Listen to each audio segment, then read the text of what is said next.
number 602. Oh, brother, be faithful.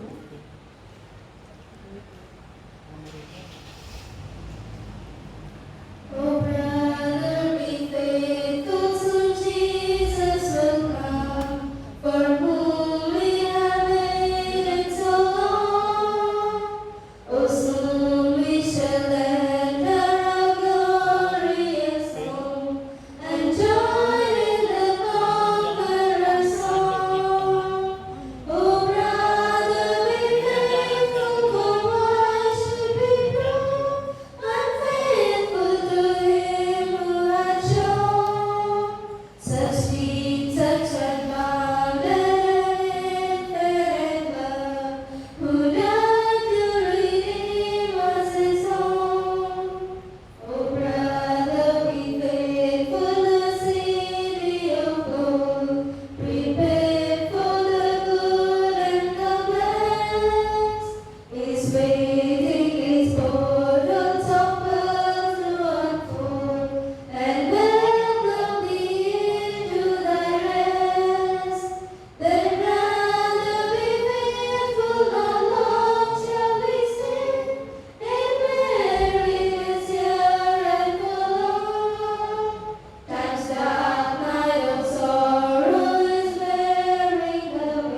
I would like to welcome you all for this Sabbath School program. To begin our Sabbath School, let us stand and sing song number 195 from English Hymns. There shall be showers of blessing. Stand, please.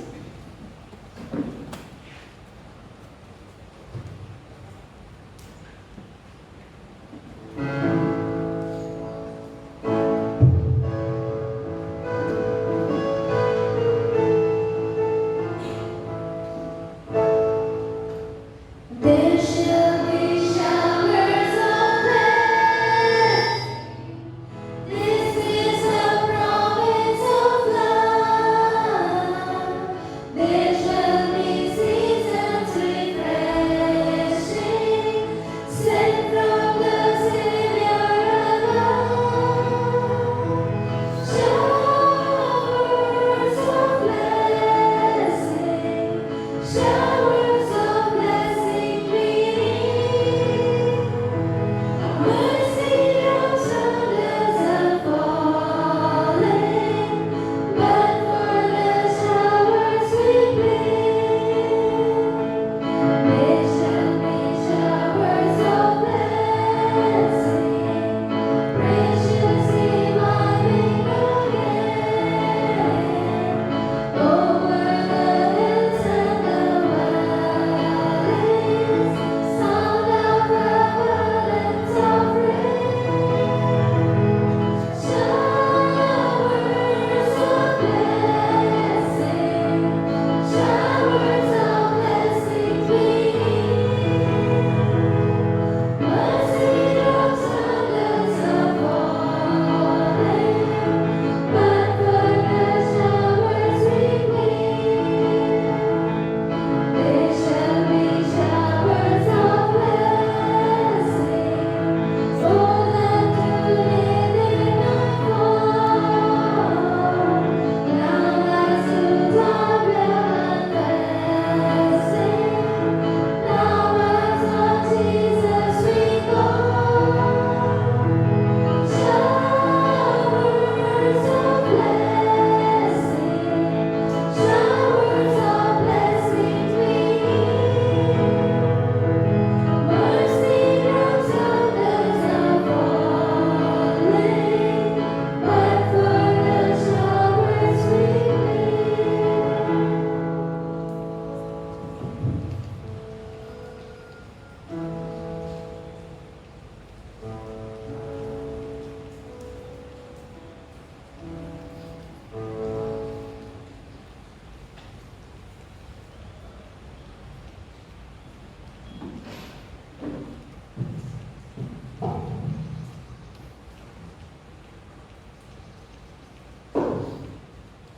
Good morning and happy Sabbath to all.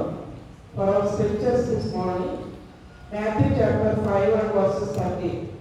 You are the salt of the earth, but if the salt loses its flavor, how shall it be seasoned? It is good for nothing, but to be thrown out and trampled underfoot by men.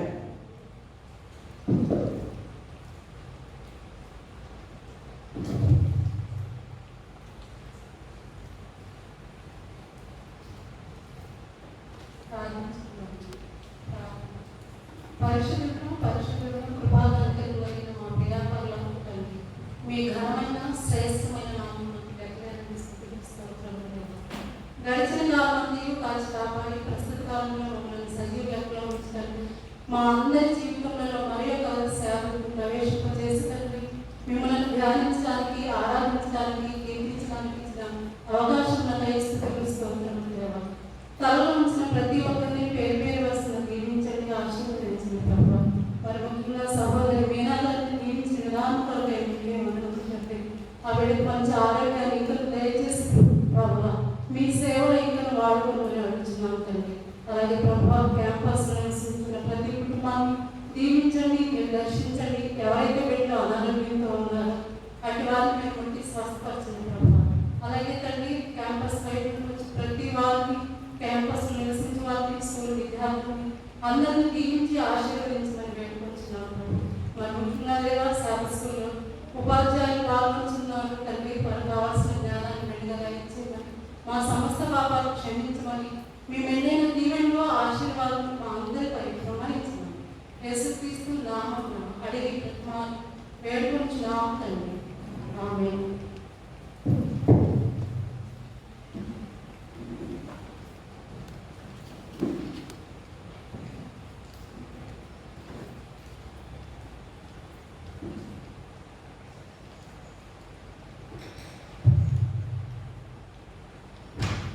I would like to thank God for giving me this privilege to stand before you all. Today, I chosen a topic, salt. As the scriptures read by Mrs. Kamla teacher, in Matthew 5:13, you are the salt of the earth, but if the salt loses its flavor, how shall it be seasoned? It is good for nothing but to be thrown out and trampled under foot by man. So salt plays an important role in our lives, right? Last time we learned about water, but this time we are going to learn about salt. The formula of salt is NaCl. Here I have written on paper.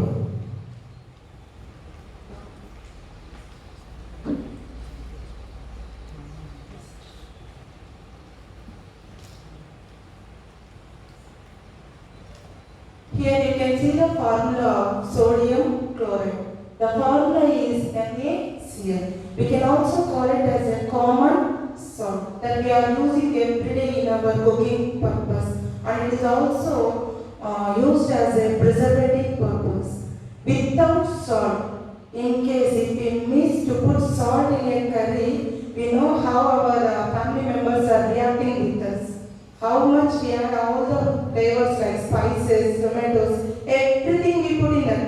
If we forget to put salt in it, it's nothing to eat. Nobody likes to eat without salt. For example, if we put more salt, what happens? Did they like to eat? No one likes to eat. If we put less salt, even though we don't like to eat, we have to put exact salt in the curry to add flavor to our tongue as well as taste. So here, why I chosen this topic? Because God has clearly said that you are the salt of the earth. Here I have written the formula sodium chloride. Here two elements are there in this sodium chloride. The first one is sodium and the second one is chloride. The first one is sodium, it is represented by the symbol Na, and the second one is chloride, it is represented by the symbol Cl. Now see here, now sodium, the atomic number of sodium is 11.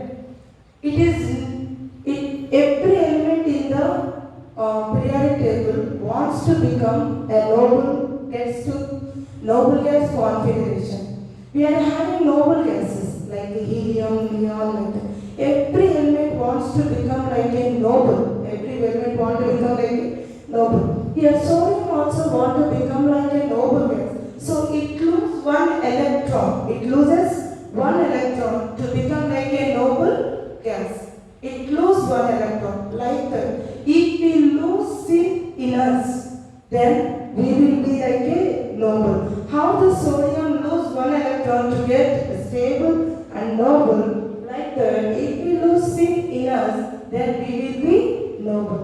Then come to the second element, chlorine. Here chlorine, atomic number is 70. It is ready to gain an electron. It is ready to gain an electron. If it gains an electron, then it will be noble. Then it will be noble. If we accept Christ in us, once the first step we have to leave the sin, and the second step we have to accept the Christ. How chlorine gains the electron? Like that we have to accept the Christ in us. Then we will be noble.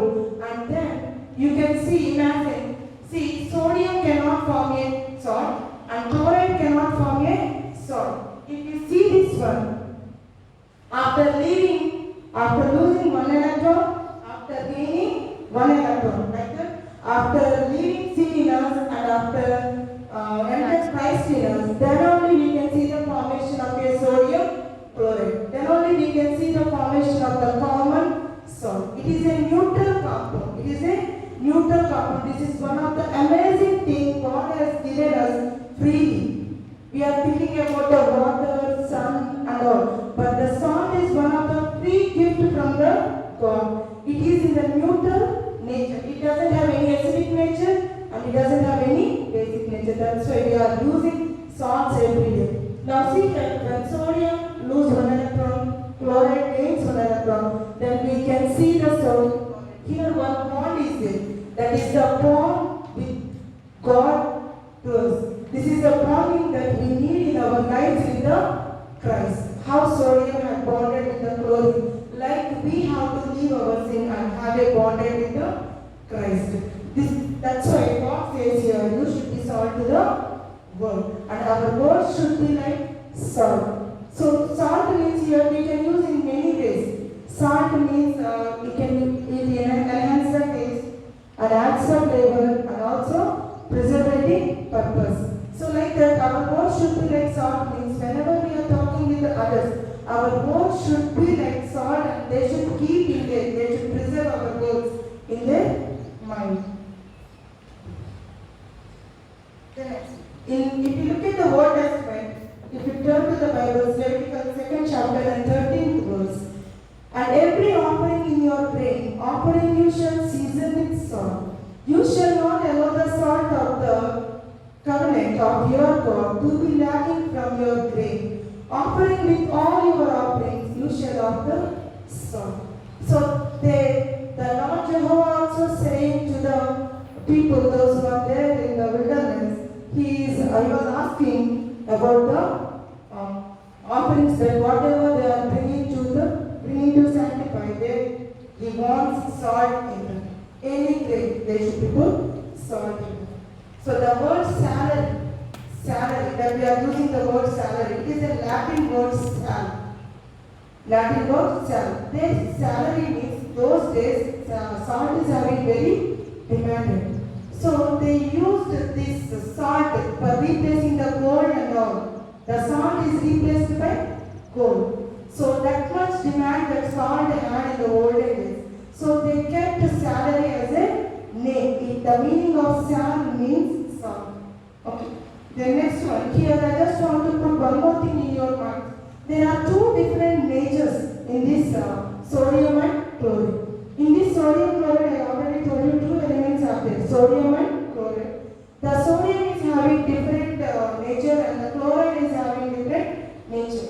This sodium is very soft but highly reactive. Sodium is very soft, highly reactive. That it can cause explosions with the water. It is a very soft metal but very highly reactive.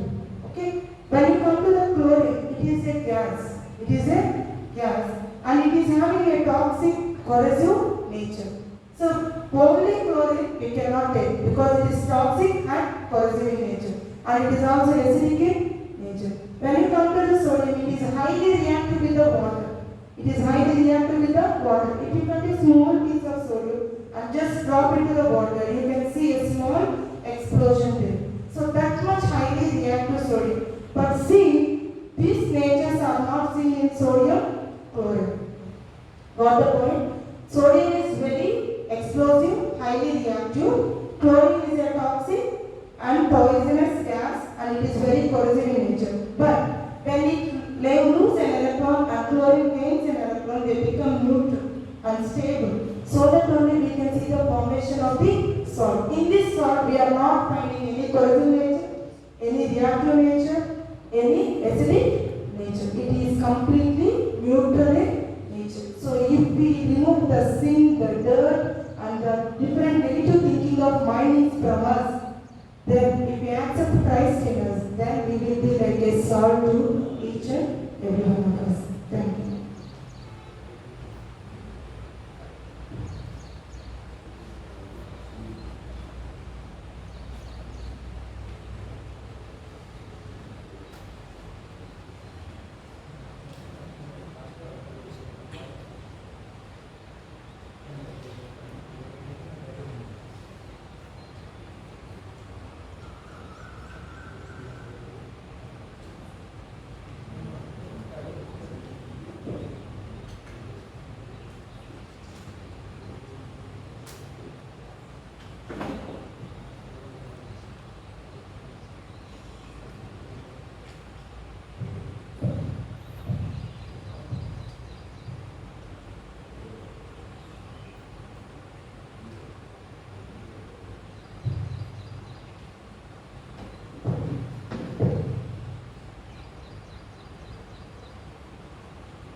mission report comes from Bolivia, South America.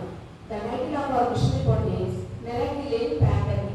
Miracle in Pandemic. Here, the main person of this mission report is Gulmaro.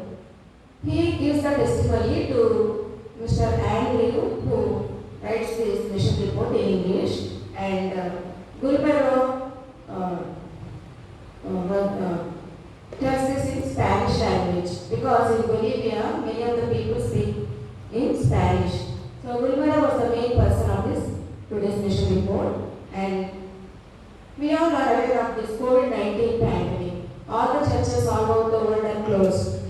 So Gulmaro thought in his mind, why I could not conduct a church on Saturday, not at homes or churches, but somewhere else. So he thought in his mind to not to stop attending church.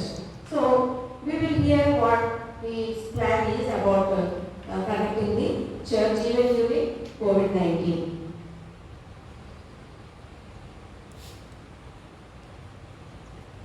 Bolivia went into lockdown amid the COVID-19 pandemic. All churches were closed and worship services and other church activities were prohibited for fear of spreading the virus. Even we also were being stayed at home during lockdown. We didn't come to church. So Gulmaro thought in his mind, why I can't conduct church? Why I have to sit quietly at home? So we will hear about his plan. Small groups of believers began to meet in homes in El Alto in Bolivia. It is the second largest city in Bolivia. Gulmaro prayed earnestly. How could people worship amid a pandemic? As Gulmaro prayed, an idea formed in his mind. Why not leave the city and hold worship services in a deserted place? With much prayer and with the help of several church members, he decided to worship God on one of the many hills around the city. The group chose a hill that in the Amerindian language is called Vanaguda or Dry Lake. It is located at the foot of a snowy mountain. So Gulmaro decided to conduct church among the many hills in in Bolivia. So it is located at the foot of a snowy mountain. So if he conducts church amid all the people, the government will not accept him to conduct church in his hometown. So he decided to conduct church among the hills. So the men were not discouraged, and 8 main church members showed up for the first Sabbath gathering. He told all the people nearby to attend church as he is conducting in one of the hills in Bolivia. The men were not discouraged. They were very happy because all the whole week they are sitting at home and they may not be having spiritual connection with God. The moment when Gulmaro told that he is conducting church, they felt very happy, and 8 main church members gathered together to worship God. The men were not discouraged and they continued to meet every Sabbath. As they prayed and worshipped, people kept coming. After 3 months, the group had grown to 100 people, including Adventists, evangelicals, and members of other Christian denominations. Cold, rain, and weariness did not discourage men and women, and young people and children from making the mile 2 kilometers hike up the hill. A single thought prevailed in their minds. Let's keep walking. God is with us. They trusted in God with meditation, fasting, and prayer. Kneeling on the hill, they prayed with fervent joy to the Lord. So the children, even the young women, along with their children, also attended the church on the Sabbath day, and their only hope is in God. They hope that God will save them from the coronavirus. So they are not in fear of this virus. The only thing is that they wanted to worship God. That is their main aim. So they trusted in God with meditation, fasting, and prayer. It was an enormous blessing to meet on the hill every Sabbath. Many people were seeking the Lord amid struggles with unemployment and illness. They left the hill with tears in their eyes and faith that God remained in control they encouraged one another with Philippians 4:19, which says, "And my God shall supply all your need according to his riches in glory by Christ Jesus." So many of the people may not be having money to survive. So they have so much financial burden in their house, and many of the people do not have good health. So they all gathered together on the hill and they started praying to God to give them the hope and to solve their problems. So their hope is on God. So they comforted each other by saying this memory verse, "And my God shall supply all your need according to his riches in glory by Christ Jesus." As the world slowed down because of the pandemic, the preaching of the everlasting gospel did not stop.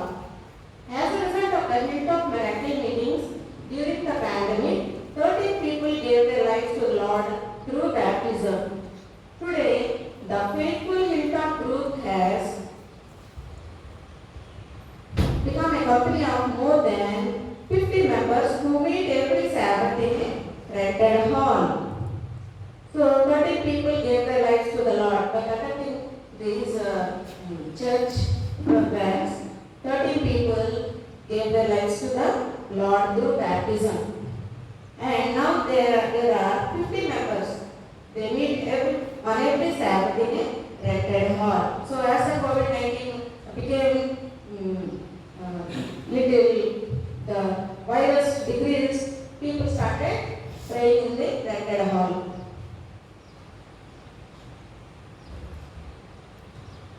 Despite the pandemic, the gospel is spreading in El Alto, the second largest city in Bolivia. But parts of El Alto still do not have an Adventist church. This quarter's 13th Sabbath offering will help to establish a church in one of those neighborhoods. They do not have a church to worship God. So they are facing problems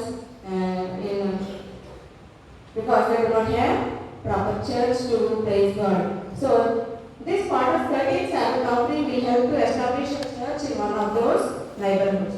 Thank you for planning a generous 13th Sabbath offering on September 24 to support the establishment of this church at Three Agassi, Bolivia. The people of Bolivia are very faithful to God. So they are asking to give as much as offerings as possible so that they can construct church in Bolivia so that they can worship God on this Sabbath day. So this is a miracle God has done in their lives during the pandemic. Thank you, Andrea.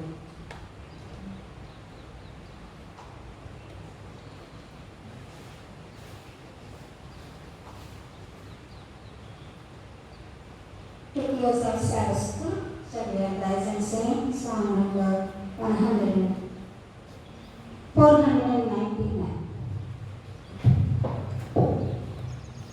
Meanwhile, Sabbath school offering will be done.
గొప్ప దేవ మీకు వందనాలు స్తోత్రాలు ప్రభా.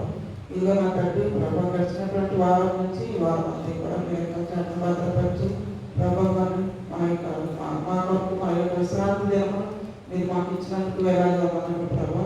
అలాగే నా తండ్రి ఇప్పుడు వరకు అయినా మరి జరిగినటువంటి కార్యక్రమం అంతట్లో కూడా మీరు నడిపించినందుకు మీకు వేలాది వందనాలు ప్రభా.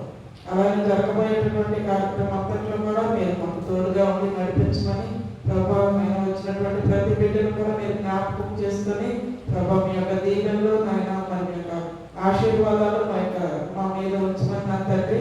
అలాగే రానైనటువంటి బిడ్డలందరూ కూడా మీరు జ్ఞాపకం చేసుకోమని ఆయన యొక్క ఉదయకాల సమయంలో నా తండ్రి విశ్రాంతి దినమని నా తండ్రి మీరు మాకు తోడుగా ఉండి నడిపించమని మా ప్రభువు ప్రియకుమారుడైన యేసుక్రీస్తు నామమున పేరు అడిగి పెట్టుకుంటున్నాం తండ్రి. ఆమేన్.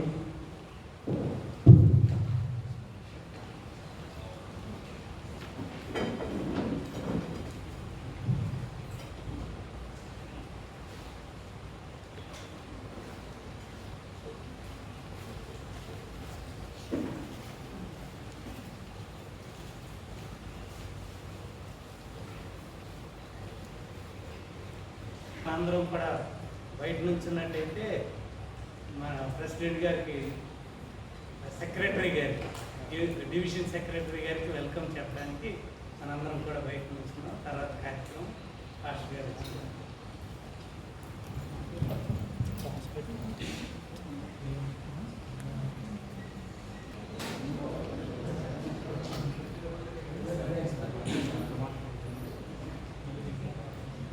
Good morning and blessed Sabbath to each and every of you.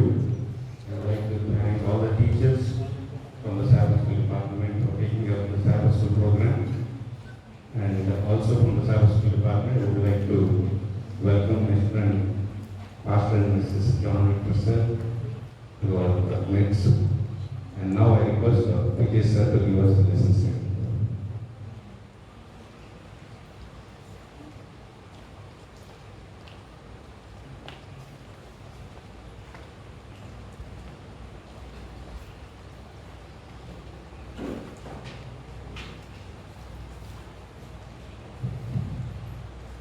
Sabbath కార్యక్రమానికి లేక సబ్బాత్ పడి పాఠానికి మీ అందరినీ కూడా ఆహ్వానిస్తూ ఉన్నాను.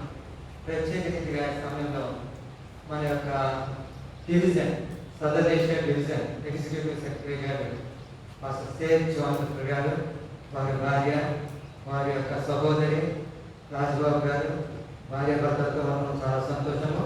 ప్రత్యేక రీతిగా ఈ యొక్క సంఘానికి ఈ సబ్బాత్ పడి పాఠానికి మిమ్మల్ని ఆహ్వానిస్తున్నాను. God bless you John. ఈ వారం అంతా, అలాగే కోట్లంతా మనం చాలా ప్రాముఖ్యమైనటువంటి అంశాన్ని చదువుతూ ఉన్నాం. ఈ వారంలో ఎదురయ్యే వేదనలు,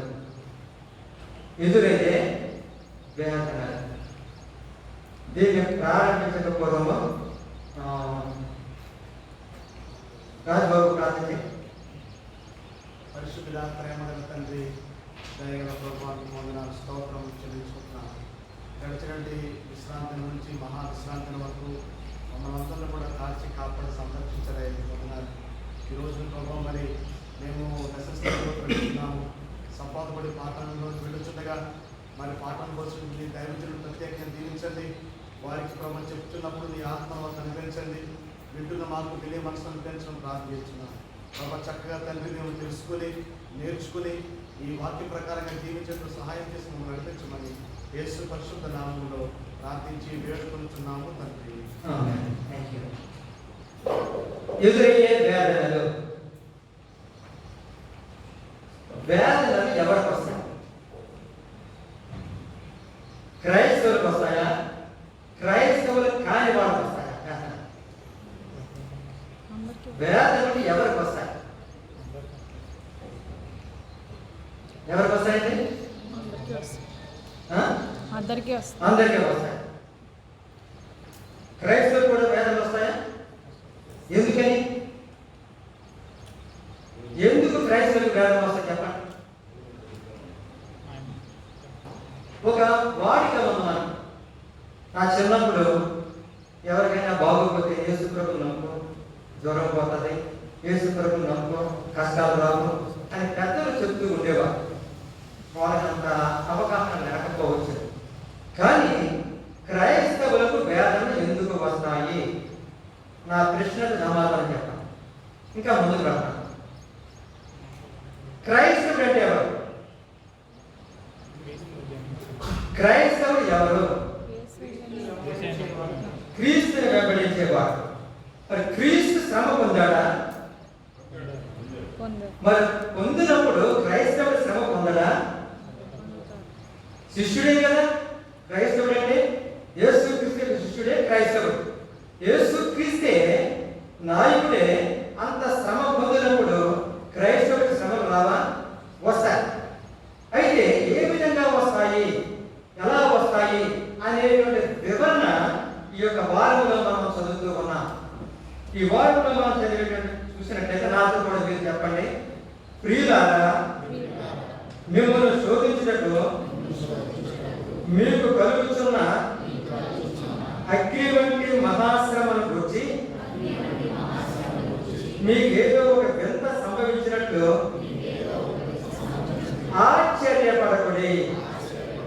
క్రీస్తు మహిమ బయలుపరచబడినప్పుడు మీరు మహానందముతో సంతోషించే నిమిత్తము క్రీస్తు శ్రమలలో మీరు పాలువారై ఉన్నంతగా సంతోషించుడి. పేతురు రాస్తున్నాడు. ఇంకా కంటొచ్చాడు. ఈ పేతురు మనం మాట్లాడుతున్నాడు. ఆశ్చర్యపడకు. దేనికి ఆశ్చర్యపడకు? God bless you. Welcome to Sabbath school lesson. ఎందుకు శ్రమలు వచ్చినాయని ఆశ్చర్యపడవద్దు. మనలో ఉన్న సంకల్పము కానీ లేక మనలో ఉన్నటువంటి విశ్వాసం కానీ జాగ్రత్తగా పరిశీలించి చూసినప్పుడు పేతురు ముందుగానే చెబుతూ శ్రమలను గురించి కానీ ఏమి కూడా మీరు ఆశ్చర్యపడనవసరం లేదు అని చెప్తూ ఇక్కడ ఒక విషయాన్ని చెప్తూ ఉన్నాడు. ఈ యొక్క ఉదయకాల సమయంలో టీచర్ క్లాసులో మనకి సహోదరి చెప్పింది. క్లోరైడ్ ఇంకేదమ్మా? సోడియం క్లోరైడ్ ఏంటి కూడా చెప్పారు. రసాయనిక పదార్థాలు. ఈ రసాయనిక పదార్థాలు తయారు చేస్తున్నప్పుడు కానీ ఏదైనా ఒక గిన్నెలో కానీ లేక ఒక పాత్రలో కానీ చేసి మనం వేడి చేసుకున్నప్పుడు ఏదో ఒక రియాక్షన్ వస్తుంది. అవునా? రియాక్షన్ వస్తుంది. ఆ యొక్క గిన్నె లేకపోతే దాంట్లో వేసి పెట్టేటప్పుడు ఆ గిన్నెని ఏమంటారంటే మోస అని చెప్తారు. అందులో ఏదైనా అది వేసినప్పుడు అది కరిగన్నా కరిగిపోతుంది, లేదా మండన్నా మండిపోతుంది, లేక వెలుగన్నా వస్తుంది. ఏదో ఒక విధమైన రియాక్షన్ తప్పనిసరిగా ఈ యొక్క రసాయనిక శాస్త్రంలో మనకు వస్తూ ఉంది. క్రైస్తవులకు కూడా ఈ రియాక్షన్ అవసరం. క్రైస్తవులకు కూడా ఈ రియాక్షన్ అనేటువంటిది చాలా అవసరము. ఈ పాత్రకు ఏ విధంగా దాంట్లో ఉన్నటువంటి మోస ఏ విధంగా ఒక రియాక్షన్ వస్తుందో సంభవిస్తుందో అదే విధముగా క్రైస్తవులకు కూడా అవసరము. కనుక ఆశ్చర్యపడవద్దు. అది ఆశ్చర్యపడవద్దు. తప్పనిసరిగా మనకి క్రైస్తవులకు ఈ యొక్క విషయంలో ఏదో ఒకటి కలుగుతూ ఉన్నది అనేటువంటి విషయం జరుగుతుంది. కొలిమి గత వారం చదువుకున్నాము.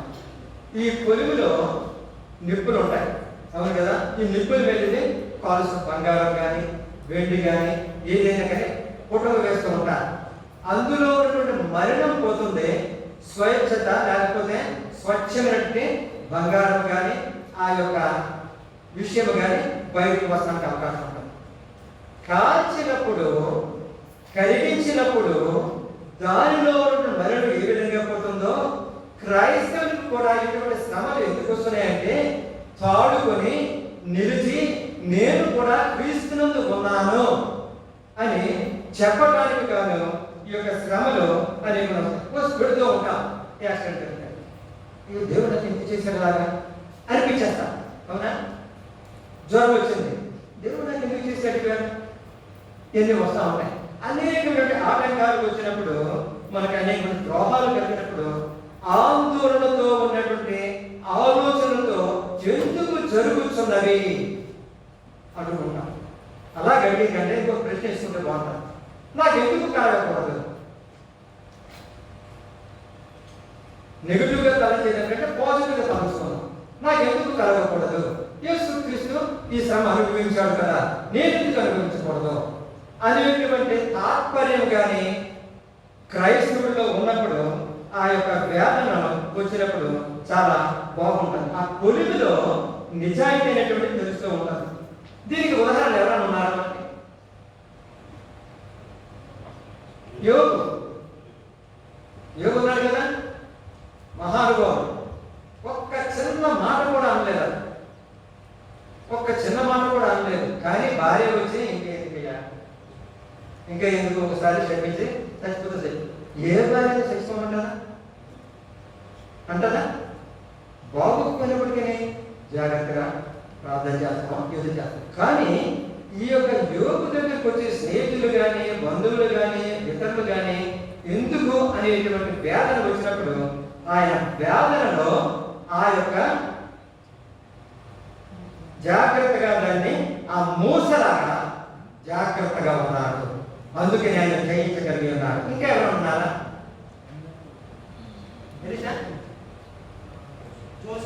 Joseph, very good.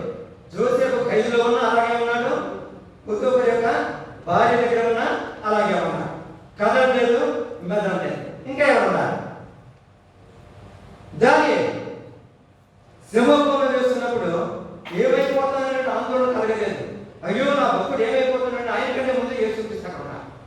Shadrach Meshach అబ్దెనగో కూడా అలా జరిగింది.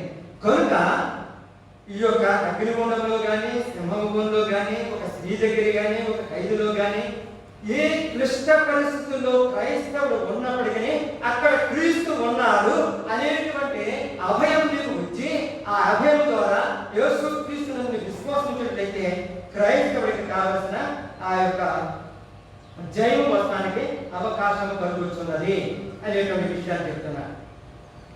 2 తిమోతి 3:14-12 చదవండి ఎవరన్నా.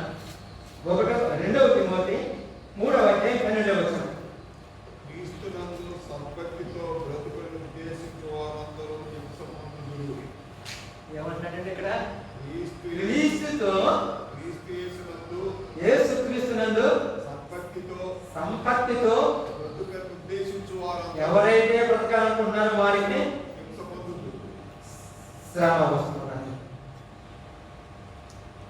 నేను చెప్పాను, శ్రమ తప్పనిసరిగా రావాలి. క్రైస్తవులకి ఆది కలగదు అనేటువంటి భ్రమ అనేది. ఈ యొక్క భ్రమ అనేటువంటిది వేరే రూపంలో మనకు ఇస్తున్నాడు ఎవడో. కానీ నిజ రూపంలో మనం చూసినప్పుడు ఈ భ్రమ మానేసి శ్రమ లేక హింస లేక వేదన. కానీ అందరికీ ఒకే వేదన రాకపోవచ్చు, అందరికీ ఒకే శ్రమ రాకపోవచ్చు, అందరికీ ఒకే విధమైన ఆలోచన రాకపోవచ్చు. మన యొక్క స్థితిగతులను బట్టి ఈ శ్రమలు మనకి వస్తూ ఉంటాయి. త్వరగా చూసినట్లయితే ఇది అందరికీ వస్తాయి. క్రైస్తవులకు వస్తాయి, అందరికీ వస్తాయి, బౌద్ధులకు వస్తాయి, లేక ఇస్లాంకి వస్తాయి, అందరికీ వస్తాయి. కానీ క్రైస్తవులకు తప్పనిసరిగా ఎందుకు వస్తాయంటే అది జాగ్రత్తగా మన యొక్క నాయకుడు లేక మన యొక్క క్రీస్తు శ్రమ పడ్డాడు కనుక అనుసరుడిగా మనం ఆయనతో ఉండడానికి ముందుకు కొనసాగాలి. సాధారణ వల్ల కొన్ని శ్రమలు వస్తాయి. ఇక మామూలుగా వచ్చేటువంటి సాధారణ దీనికి ముందుకు ఒక విషయం చెప్తాను. 2 పాపాలు ఉన్నాయి. ఒకటి గిల్ట్ ఆఫ్ యాడమ్, ఆదాము చేసిన పొరపాటు లేక పాపం. రెండవది మనం చేసుకున్న పాపం. 2 పాపాలు. ఆదాము చేసిన పాపము మనందరి మీద వచ్చింది, అవునా? అందరూ పాపం చేసి దేవుడి యొక్క మహిమను పొందలేకపోతున్నారు. ఆదాము యొక్క పాపం.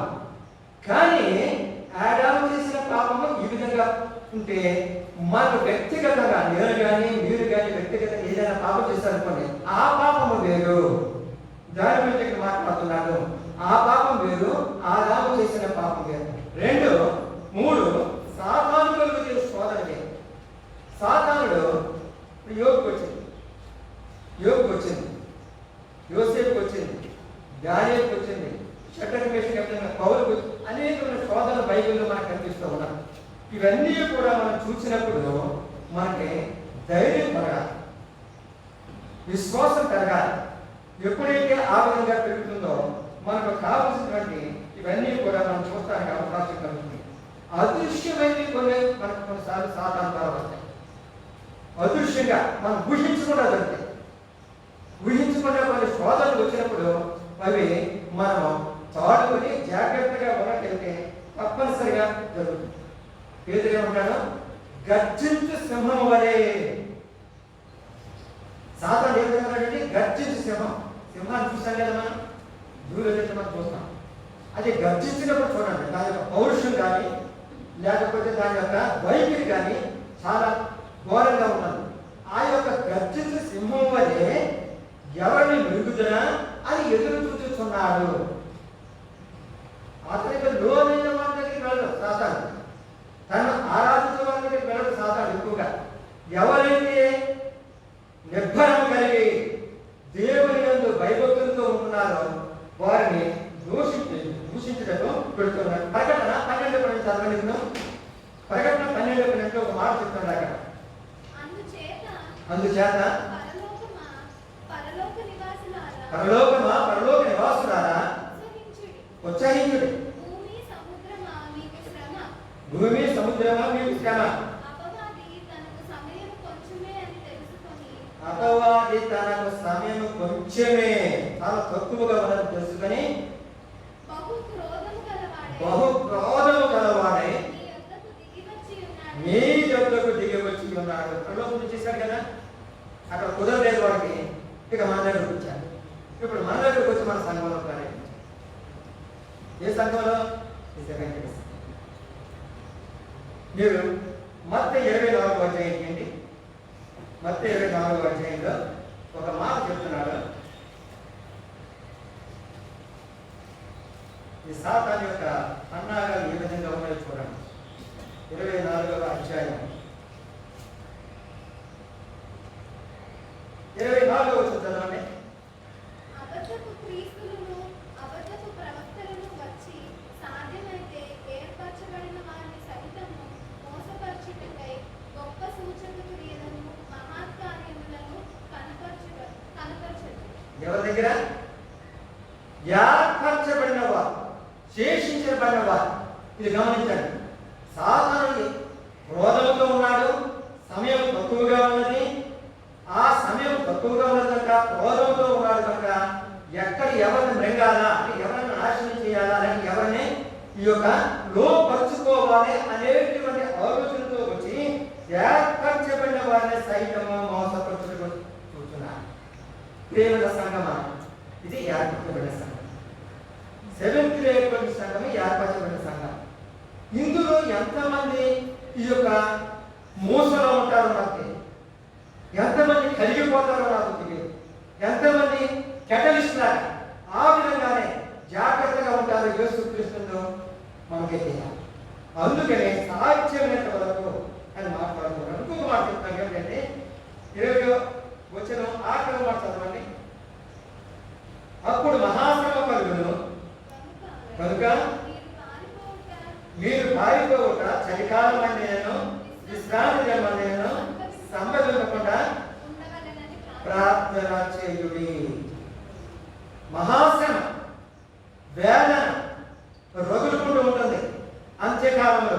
కనుక ఆ యొక్క జాగ్రత్తను మనం గమనించుకొని మనము ఏ విధంగా ఉన్నాము, సాతాను చేత శోధింపబడుతున్నామా లేక మనమే శోధింపబడుతున్నామా అనేటువంటి విషయాన్ని మనకు చూడాలి. ఇక్కడేమంటే ఒక మాత్రమే, అప్పుడు మనిషి కుమారుని సూచన ఆకాశమునందు కనబడును.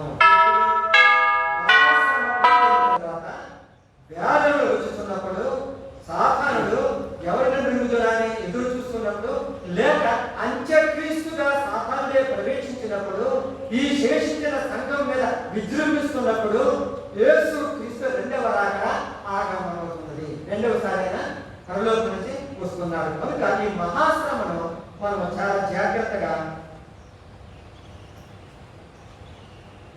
వహించి దాన్ని మనం ముందుకు కొనసాగింపు చేసినట్లయితే దేవుని మనం ఉండడానికి అవకాశము కలుగుతున్నది. పాపాలు మనకు చాలా ఉన్నాయని చెప్తారు. రోమిలకు రాసిన పత్రిక 1:18 చూసినట్లయితే రోమ దుర్నీతి చేత సత్యమును అడ్డగించు మనుషులకు యొక్క సమస్త భక్తిహీనత మీదను దుర్నీతి మీదను దేవుని కోపము రోగులుకున్న రాత్ ఆఫ్ ద గాడ్. ఇది చాలా ప్రమాదం. దేవుని యొక్క ఉగ్రత లేక దేవుని యొక్క కోపము, దేవుని యొక్క ఆందోళన, ఇది చాలా జాగ్రత్తగా మనం పరిశీలించినట్లయితే, ఆ యొక్క జాగ్రత్తలుగా మనం తీసుకోకున్నట్లయితే మనము చేసేటువంటి స్వకీయ దురాశల చేత పాపము చేసినట్లయితే దేవుని యొక్క కోపము వారి మీద నుండి తప్పించుకోవడానికి ఎటువంటి అవకాశం కూడా ఉండదు. రోమిలకు రాసిన పత్రిక 1వ అధ్యాయంలో కొన్ని మాటలు చెప్తున్నాడు. అది చదివిన తర్వాత రోమిలకు రాసిన పత్రిక 1వ అధ్యాయం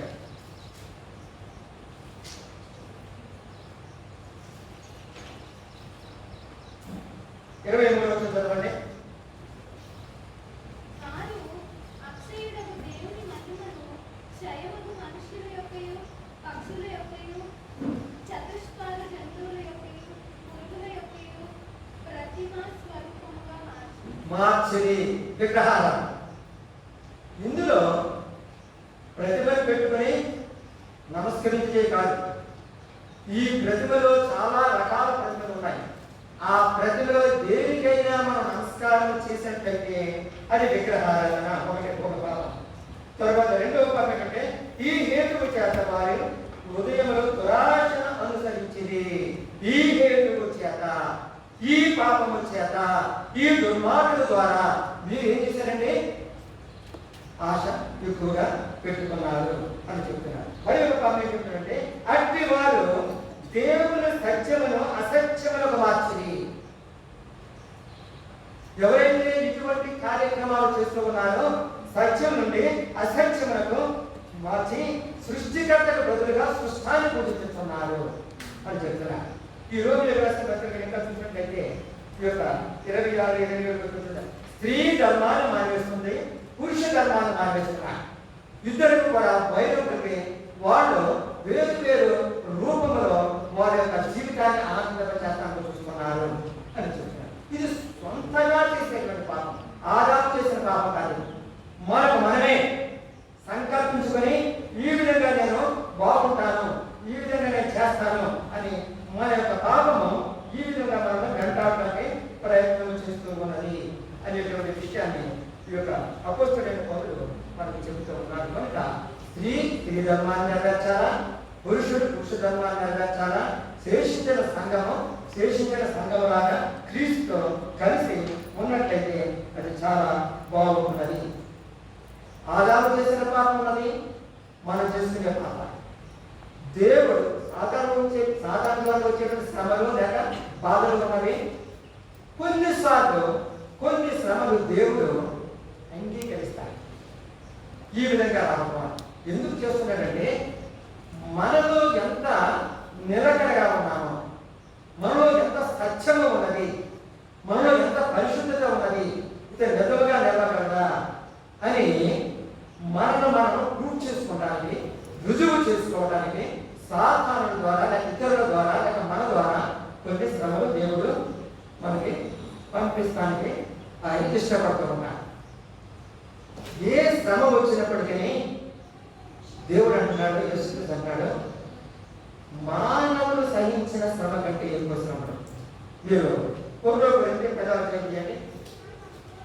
10వ అధ్యాయం 13వ వచనం చేయండి. 10వ అధ్యాయం 13వ వచనం. సాధారణంగా మనుషులకు కలుగు శోధన తప్ప మరి ఏదియూ నీకు సంభవింపదు. దేవుడు నమ్మదగిన వాడు, మీరు సహింపగలిగిన దానికంటే ఎక్కువగా ఆయన మిమ్మల్ని శోధింపనీయడు. ఒక ప్రశ్న వేస్తున్నా, ఎంతవరకు మనకు ఆయన శోధన?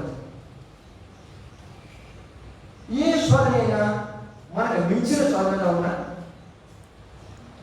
మనకు మించిన శోధనగా ఉన్నా, మనం జయించలేమో, ఇది నాకు చేత కాదు అనే శోధన ఏమైనా ఉందా? ఉండదు. ఎందుకంటే మనకు వాగ్దానం చేస్తున్నాడు యేసుక్రీస్తు. ఇక్కడ ఏం చెప్తున్నాడండి? మీరు సహింపగలిగినంత కంటే ఎక్కువగా మిమ్మల్ని శోధింపలేను. యేసుక్రీస్తు శోధింపబడ్డాడు. ఎక్కడ శోధింపడ్డాడు? ఏమండి? బాప్తిసం. 3 శోధనలు వచ్చాయి. ఈ 3 శోధనలు మీరు అనలైజ్ చేసుకోండి. ఈ 3 శోధనలను జాగ్రత్తగా పరిశీలించి చూసినట్లయితే ప్రపంచంలో మానవుడు ఏ విధంగా పడిపోతున్నాడో ఆ శోధనలన్నీ కూడా యేసుక్రీస్తు యొక్క భుజం మీద పెట్టాడు. ఆ 3 శోధనలు కూడా ఆయన సులువుగా జయించడానికి కావాల్సిన శక్తి వాక్యం ద్వారా ఉంది, ఆయన యొక్క స్థిరత్వం ద్వారా ఉన్నది. ఆ విధంగా జయించాడు. కనుక శోధనతో కూడా తప్పించుకునే మార్గం కలుగు చేయను.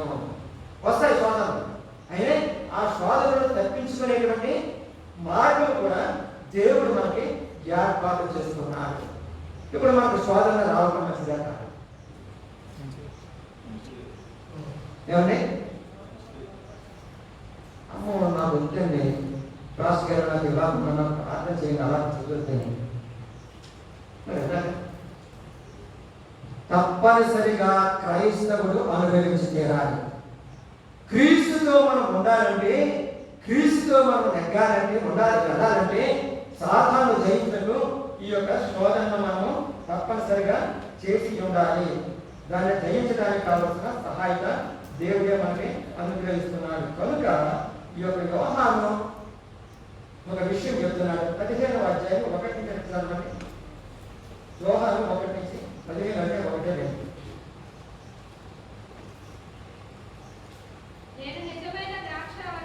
నేను నిజమైన ద్రాక్షావల్లిని, నా తండ్రి వ్యవసాయకుడు, నాలో ఫలింపని ప్రతి తీగను ప్రత్యేకను ఆయన తీసి పారవేయును. ఆయన నరికి వేయును. చూడండి, చెట్టు మొదలు నరకటం వేరు, చెట్టు యొక్క కొమ్మలు నరకటం వేరు. చెట్టు కొమ్మలు ఎందుకు నరుకుతున్నాం? మనం ఎందుకు తీసుకొస్తున్నాం? ఆ పడవలు చెట్టు కొమ్మలు ఎందుకు మనం తీసుకొస్తున్నాం, కత్తిరించేస్తున్నాం? ఎక్కువ ఫలాలు రావడానికి. ద్రాక్ష దగ్గరికి వెళ్ళండి, వాళ్ళు ఏం చేస్తారంటే కత్తిరించేస్తూ ఉంటారు. ఆ యొక్క ద్రాక్ష కొమ్మలు రాకముందు నెమ్మదిగా కత్తిరిపేస్తే ఆ యొక్క కట్ చేసినప్పుడు అవి పెరిగి బాగా అభివృద్ధి పొంది ఎక్కువ ద్రాక్ష పండు వస్తాను చూస్తాం. ఈ యొక్క కత్తిరించడం అనేటువంటిది లేక తీసివేయడం అనేటువంటిది ఒక ప్రాసెస్. ఎందుకంటే ఫలింప చేయడానికి, అభివృద్ధి పొందటానికి. అదే విధంగా మనలో కూడా దేవుడు దాని నుండి తీసివేస్తానికి, మన ఫలములు అధికమవటానికి ఆయన అనేక కార్యక్రమాలు చేస్తూ ఉన్నాడు. నింపియ 9:7 చెప్పండి. ఆకంత చేసిన పాఠంటే 29 అధ్యాయం 7వ వచనం.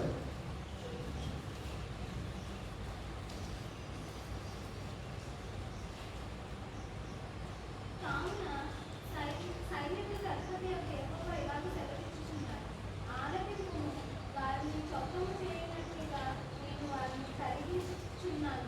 నా జనులను బట్టి నేను మరేమి చేయను. ఏమంటే వారిని చొక్కము చేయనట్లుగా. చొక్కం అంటే చాలా కొత్త మంది మాట కదా. బంగారం తయారు చేసుకుంటే కానీ వెండి తయారు చేసుకుంటే కంసాల దగ్గరికి వెళ్తే చొక్కమని నీకో మోసం నీకో కూడా మనం నేర్పిస్తాం. చొక్కము చేయటం ఏమంటే వారిని చొక్కము చేయనట్లుగా నేను వారిని కరిగించుచున్నాను. అంటే వారిలో మరణమంతా తీసివేసి ఏం చేస్తానంటే నేను రిఫైన్, క్రొత్తగా, చక్కగా, పరిశుద్ధంగా, నీటితో చేరడానికి నేను ఇష్టపడుతున్నాను అని చెప్తున్నాను. అదే పుస్తకంలో 6వ అధ్యాయం మరి ఒక మాట కూడా రాస్తున్నాడు. అక్కడ చూడండి, 6వ అధ్యాయం ఎవరికి సాక్ష్యం ఇచ్చారను 29వ 6:29. కొలిమి తిప్పి బహుగా బుసలు కొట్టుచున్నారు. చాలా జాగ్రత్తగా అంటే కొలిమి తిప్పి బహుగా బుసలు కొట్టుచున్నది. కొలిమి తిప్పి అంటే కదా మీకు అమరం దగ్గర చెప్తే ఒక సంచుట నిలగనంటే దాంట్లో నుంచి బాగా గాలి వస్తుంది.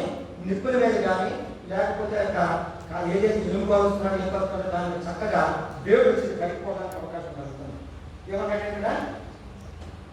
కొలువిందు బుసలు కొట్టుచున్నది కానీ అగ్నిలోనికి సీసమే వచ్చుచున్నది. వ్యర్థంగా చొక్కము చేయించున్నది కానీ అందులో సీసం అంటే బ్లడ్ వస్తున్నది కానీ వీళ్ళ మాత్రం ఎవరు? ఇశ్రాయేలు. ఎవరు? యెరూషలేము వారు. ఈ యొక్క యూదులు లేక ఇశ్రాయేలు అందరూ కూడా ఆ విధంగానే ఉన్నారు. వారు ఏమాత్రం కూడా రిఫైన్ కావడం లేదు అనేటువంటి మాట ఈ యొక్క ఇర్మియా ప్రవక్త రాస్తూ ఉన్నాడు. కనుక మనకి చొక్కం అవసరం, మనకి రిఫైన్ ఉన్నటువంటి జీవితం నుంచి పాపాన్ని విడిచిపెట్టి యేసుక్రీస్తుని మనగా జీవితంలో ఆ యొక్క ఇర్మియా చెప్పిన ప్రకారం దేవుని యొక్క నడుపుదల మనకి అవసరము.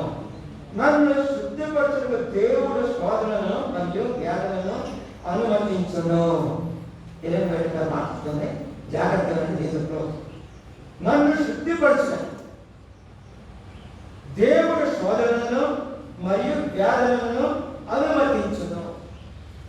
క్రైస్తవుల సెవెంత్ డే అడ్వెంటిస్ట్ సంఘానికి ఈ శోధన ఎందుకు రక్షిస్తున్నాడంటే, అనుభవిస్తున్నాడంటే మనను శుద్ధీకరించడానికి, మనను పవిత్రపరచడానికి, ప్రపంచంలో ఈ జనాంగం నాది అని చెప్పుకోవడానికి ఆయన ఈ విధంగా చేస్తున్నాడు. కనుక శోధన లేకుండా క్రైస్తవుడు జీవించగలడు.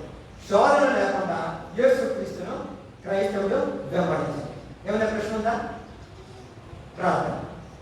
పరిశుద్ధమైన తండ్రి, అపారమైన ప్రేమకి వందనములు. ఎంతవరకు మీరు మమ్మల్ని దీవించినందుకే స్తుతులు చెల్లించుకుంటున్నాం. జరగబోతున్న కార్యక్రమం అంతట్లో మీ ప్రసన్నతను అనుగ్రహించి మీ సంఘమును పోషించమని యేసుక్రీస్తు వారి పేరిట వేడుకొంటున్నాము తండ్రి. ఆమేన్.